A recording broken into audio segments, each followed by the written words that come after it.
Whoa, welcome back, ladies and gentlemen, to C3-8.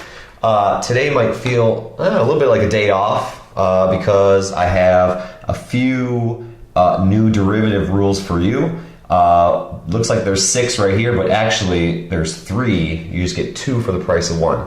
But first, it's obviously a beautiful day for math. Looking out the window, it is really windy out there, but it's warm and toasty in here doing some math. So definitely a beautiful day for math. Right now, again, might feel like a day off because I just have some new derivative rules for you. Nothing like the nasty grinding calculus of the last few class sessions. So these derivatives, we don't use that often, but they're the inverse trig functions. So we're taking the derivative of those. We're not going to use them that often, but there's definitely some gimmies on the AP test that if you don't know these inverse trig functions and the derivatives of them, you're throwing away points. So C3-8. So a bunch of rules here. The derivative of inverse sine of u. So the outside function is inverse sine. The inside function is u. So the derivative of that is 1 over the square root of 1 minus, and then leave that inside function alone, u, and then take the derivative of that inside function, du dx. So we take the derivative of the outside function, inverse sine, it's this whole nasty bit, and then we leave the inside function alone, and then take the derivative of the inside function. Same thing, almost the same thing, cosine, you get 2 for the price of 1, it's just negative. And then 1 minus blah squared. Leave that all alone. Leave the u alone. All right, now take the derivative of that inside function, du dx. So those are the first 2 right there. Let's do an example, I guess. So we're trying to find the derivative of this inverse sine. So in this case, the inside function is 1 minus t, and the outside function is inverse sine. So let's see, dy dt. And then the derivative of the outside function is inverse sine, so the derivative of that is this whole nasty expression. And then I should probably leave a little space for that, because we leave the inside function alone, squared. But the inside function is 1 minus t. So leave that all alone. And then we're going to take the derivative of that inside function. So leave it alone, and now we're indicating that we're about to take the derivative of that inside function. So dy dt equals 1 over, and then I'm not going to do much cleaning up on this. 1 minus t squared, and then the derivative of 1 minus t. Let's see, derivative of 1 is 0, and then negative t is negative 1. So if I simplify this, it would turn into dy dt. 0 minus 1 is just negative 1. So the square root of 1 minus 1 minus t squared. There it is. So that's the derivative right there. So nothing too crazy. Kind of like a day off today. I have 2 more rules. And this is the derivative of inverse tan and then the derivative of inverse cotangent.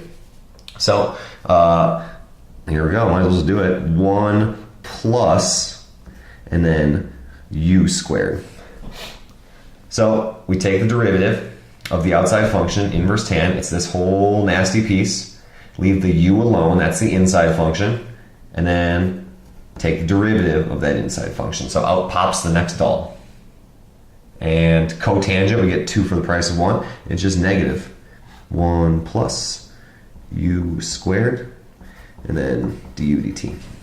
So again, the derivative of the outside function, which is inverse cosine, and it's this whole nasty piece, and then leave the inside function alone, and then take the derivative of the inside function. So same thing, okay, we have the derivative of inverse cotangent. And it might be helpful, maybe back on this earlier one, the inside function is 1 minus t. Here, the inside function is this whole thing the square root of t minus 1. So if we start taking the derivative, dy dt, so the derivative of the outside function, which is inverse cosine, is this whole nasty piece. 1 plus, leave that all alone, and then leave it alone, so it's u, which is all of that, t minus 1 squared. Then take the derivative of that, t minus 1. So derivative of the outside function, leave that all alone, out pops the next all, so now we need to take the derivative of that inside function, dy dt, so let's see, negative 1, this kind of simplifies a little bit, 1 plus t minus 1, and then, this is, let's see how we're all doing out here. So we're taking the derivative of the square root, which means that's a parentheses to the 1/2 power. So really, if we take the derivative of that, we would have 1/2 t minus 1, subtract 1 from the exponent, and then we still have that inside function. So then the derivative of t minus 1. And let's see how this simplifies up. dy dt. Negative 1. Let's see, the 1's cancel. So negative 1 over t. And then I have 1/2. Let's see. Maybe I won't mess with that negative 1/2 power. No need. So 1/2 t minus 1 to the negative 1/2. And then the derivative of t minus 1 is just 1. So that's the derivative right there.